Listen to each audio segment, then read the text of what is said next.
انس انصار سے نکاح کرنے کے بعد سیٹسفائیڈ ہو کے جیسے ہی گھر آتا ہے تو امبرین کو اس کی بے حد ٹینشن لگی ہوئی ہوتی ہے۔ وہ بہت بار انہیں کال کرتی ہے، دادا جی بھی کال کرتے ہیں، لیکن انس کا آگے سے کوئی رسپانس نہیں ہوتا۔ یہی بات سننے کے بعد دادا جی مرسلین سے جھگڑا کرنے لگ جاتے ہیں۔ وہ کہتے ہیں کہ تمہاری وجہ سے انس کا کوئی بھی اتا پتہ نہیں ہے۔ مرسلین آگے سے جواب دیتے ہیں کہ بابا میں نے ایسا کچھ بھی لفظ انس کو نہیں کہا کہ وہ گھر چھوڑ کے چلا جائے۔ آگے سے شایان نہایت طنز کے ساتھ کہتا ہے کہ ابھی تو ہم نے کچھ کیا ہی نہیں، جب ہم کرنے پہ آئیں گے تو پھر دیکھیں گے دادا جان۔ دادا جی شایان کی طرف طنزیہ نگاہوں سے دیکھتی ہیں اور اسے کہتے ہیں کہ کیا مطلب؟ مجھے تمہاری بات کا سمجھ نہیں آئی۔ اس کا مطلب کہ تم نے ضرور انس کو کچھ کہا ہے جس کی وجہ سے وہ گھر چھوڑ کے چلا گیا ہے۔ اسی لمحے شازیہ بے حد بھڑک جاتی ہے، وہ بالکل پاگل ہو چکی ہوتی ہے۔ وہ اونچی اونچی چلانا شروع کر دیتی ہے اور کہتی ہے کہ دیکھا نا، یہ گھر جیسے ہی انس کے نام ہوا وہ یہاں سے بھاگ گیا۔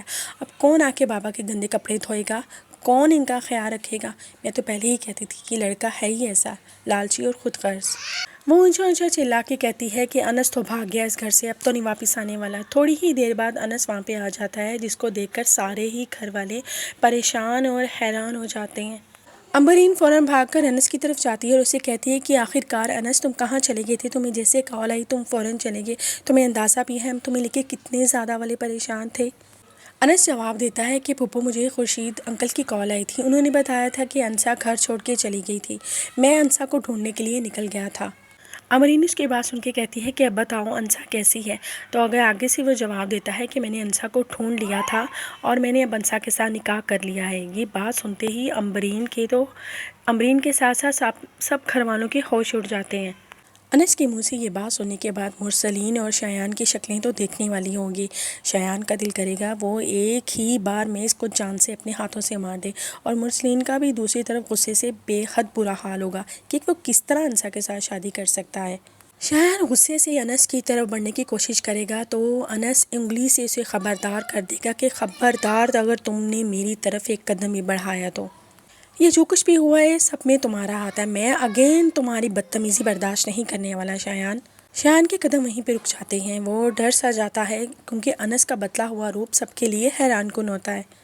دوسرا انس دھماکہ خیز خبر ان لوگوں کے دماغ میں اور گرائے گا اور کہے گا کہ جو گھر دادا نے میرے نام کیا تھا اس کا آدھا حصہ میں انسا کے نام کر چکا ہوں۔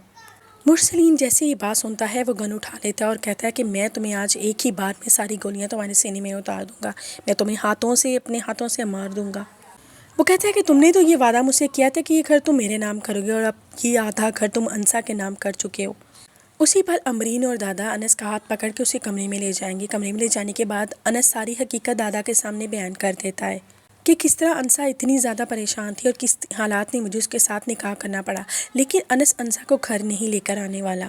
وہ انسا کو اپنی کسی دوست کے گھر چھوڑ آئے گا۔ انسا اپنی دوست کے ساتھ روتی ہوئی کہے گی مجھے تو پہلے اس آدمی پہ شک تھا، اس نے دیکھو میرا کیا حل کیا، مجھے اپنے ساتھ لے جانا بھی گوارا نہیں کیا۔